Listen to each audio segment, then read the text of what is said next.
विधानसभेमध्ये आज नितेश राणे यांनी सुधाकर बडगुजर यांच्या संदर्भातले व्हिडिओ दाखवल्यानंतर त्याच्या काही वेळातच सुषमा अंधारे यांनी 2016 साली नाशिकमध्ये झालेल्या एका विवाह सोहळ्याचे फोटो ट्विट केले।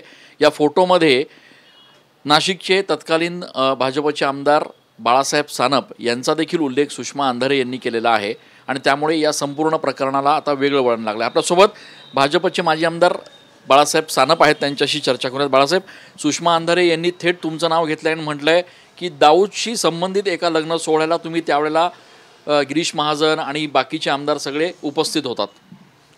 नाशिक शहरामध्ये मुस्लिम समाजाचे जे धर्मगुरू शेरे खतीब यांनी नाशिकच्या सगळ्याच लोकप्रतिनिधींना, सगळ्याच व्यापाऱ्यांना पत्रिका दिल्या होत्या। शेवटी ते धर्मगुरू आहे, त्यांनी नाशिकच्या जडणघडणीमध्ये किंवा धार्मिक याच्यामध्ये ते सगळ्यांना मदत करीत असतात। मागचा कुंभमेळा झाला त्यामध्ये सुद्धा शेरे खतीब या धर्मगुरूंनी मदत केली होती। त्यांचं निमंत्रण आलं तर आम्ही लोकप्रतिनिधी, त्यांच्या कुटुंबातलं लग्न होतं त्यामुळे त्या लग्नाला आम्ही गेलो होतो।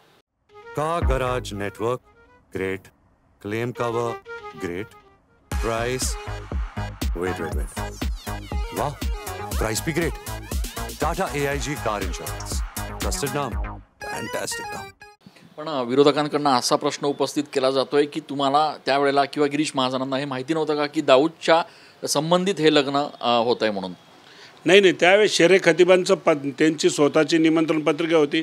त्यावेळेस आमची इन्क्वायरी पण होऊन गेली। ते अनेक विरोधकांनी ते TV वर पण दिलं होतं, सगळीकडे दिलं होतं। पोलीस खात्याने, CBIनी त्यावेळेस आमची इन्क्वायरी केली। शेरे खतीबनी जी आम्हाला लग्नाची पत्रिका दिली होती ती पत्रिकासुद्धा आम्ही पोलीस खात्याला दिली आणि त्यावेळेचा विषय तो निपटून गेलेला आहे। त्याचं कारण असं आहे का, एखाद्या धर्मगुरूंनी जर पत्रिका दिली किंवा निमंत्रण दिलं, त्याच्या कुटुंबातलं, त्याच्या घरातलं लग्न असेल तर लोकप्रतिनिधी हे जात असं, त्या निमित्ताने आम्ही सगळे गेलो होतो।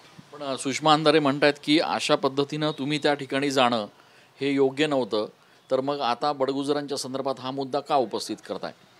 बडगुजर कोणाबरोबर कुठं गेले होते आम्हाला माहीत नाही आहे, परंतु एखाद्या धर्मगुरूंनी जर काही पत्रिका दिली, निमंत्रण दिलं तर सगळेच लोकप्रतिनिधी जात असतात। त्या निमित्ताने आम्ही पण गेलो होतो।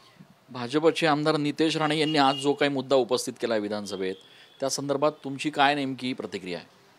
आता काय मुद्दा उपस्थित केला तो मी बघितला नाही, पाहिला नाही। मी माझ्या इलेक्शनच्या गर्दीत होतो। आत्ताच तुम्ही आले, ती मुलाखत आमच्याकडनं घेतली, आम्ही ती दिली।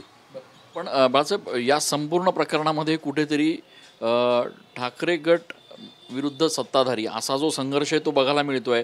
लोकांच्या विकासाचे मुद्दे बाजूला राहत आहेत आणि बाकीचे मुद्दे समोर येतात असा देखील आक्षेप घेतला जातो आहे।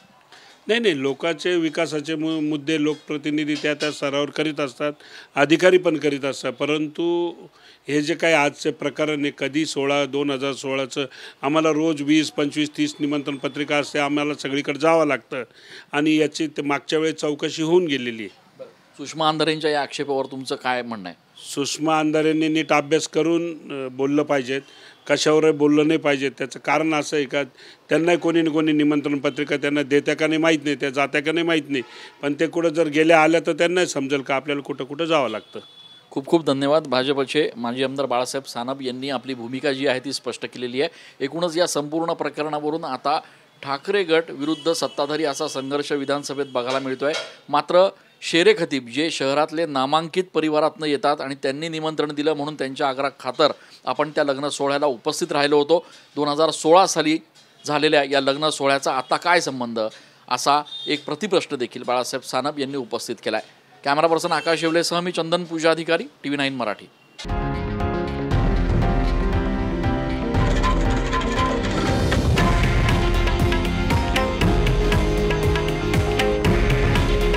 हे आहे देशातील नंबर 1 न्यूज नेटवर्क आणि आपण पाहत आहात TV9 मराठी। काळजी तुमची, हित महाराष्ट्राचं।